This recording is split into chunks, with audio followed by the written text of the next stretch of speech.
जय हिंद। और आज हम बात करते हैं गैसों के सामान्य गुण। गैसों के जो सामान्य गुण हैं वो होते कैसे हैं।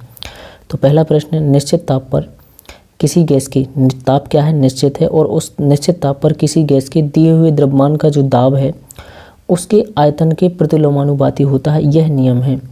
निश्चित ताप पर हमें कोई किसी गैस का कुछ आयतन द्रव्यमान दिया गया, उस द्रव्यमान का दाब उसके आयतन के प्रतिलोमानुपाती होता है, यह नियम है किसका, चार्ल्स का नियम, बॉयल का नियम, डाल्टन का नियम या फिर ग्राहम का नियम। तो इसका सही जवाब बनेगा बॉयल का नियम, बॉयल का नियम।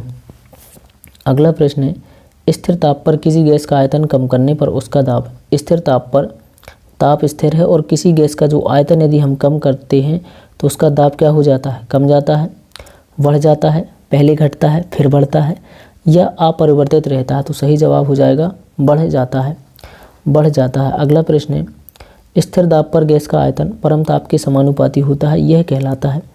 स्थिर दाब पर जो गैस का आयतन है वह परम ताप के समानुपाती होता है, यह कहलाता है चार्ल्स का नियम, बॉयल का नियम, गैलुसाक का नियम या ग्राहम का नियम। तो इसका सही जवाब बनेगा चार्ल्स का नियम। अगला प्रश्न है, समान ताप और दाब पर, समान ताप और दाब दोनों हो समान पर गैसों के समान आयतनों में अणुओं की संख्या भी समान होती है, यह किस नियम के अनुसार है, बॉयल का नियम, चार्ल्स का नियम, डाल्टन का नियम या फिर एवोगाड्रो का नियम। तो इसका जो सही जवाब है वह हो जाएगा एवोगाड्रो का नियम। इसका मतलब ये है कि समान ताप और दाब समान कर लिए, उसमें दो गैसों के समान आयतन लिए, तो दोनों गैसों में जो अणुओं की संख्या है वो समान होती है। यह किसने दिया था, यह दिया था एवोगाड्रो ने। स्थिर ताप पर किसी गैस का दाब तिगुना कर देने पर ताप स्थिर रखें और गैस का जो दाब है जो उसे यदि तिगुना कर देते हैं तो उसका आयतन हो जाएगा, कितना हो जाएगा, तिहाई, यानी 1/3 हो जाएगा।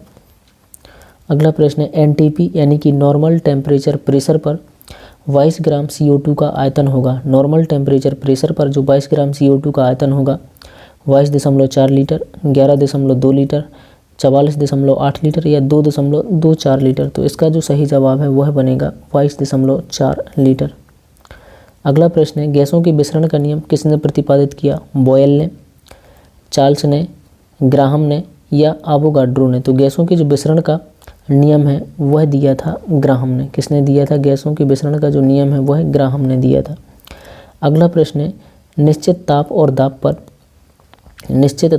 दाब पर विभिन्न गैसों के विसरण की आपेक्षिक वेग उनके घनत्व के वर्गमूल के विपरीत अनुपात में होते हैं, यह नियम है, किसका नियम है, बॉयल का नियम, चार्ल्स का नियम, ग्राहम का नियम या फिर डाल्टन का नियम। तो इसका जो सही जवाब है वह हो जाएगा ग्राहम का नियम, ग्राहम का नियम। अगला प्रश्न है, वायु से हल्की गैस है ऑक्सीजन, अमोनिया, क्लोरीन, प्रोपेन। तो जो वायु से हल्की गैस है वह होती है अमोनिया। कौन सी होती है, अमोनिया।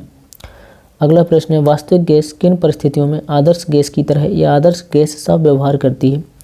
जो वास्तविक गैस है वह किन परिस्थितियों में एक आदर्श गैस के रूप में व्यवहार करती है, उच्च दाब एवं निम्न ताप पर, निम्न दाब एवं उच्च ताप पर, उच्च दाब एवं उच्च ताप पर, निम्न दाब एवं निम्न ताप पर। तो इसका जो सही जवाब है वह बनेगा निम्न दाब एवं उच्च ताप पर, निम्न दाब एवं उच्च ताप पर।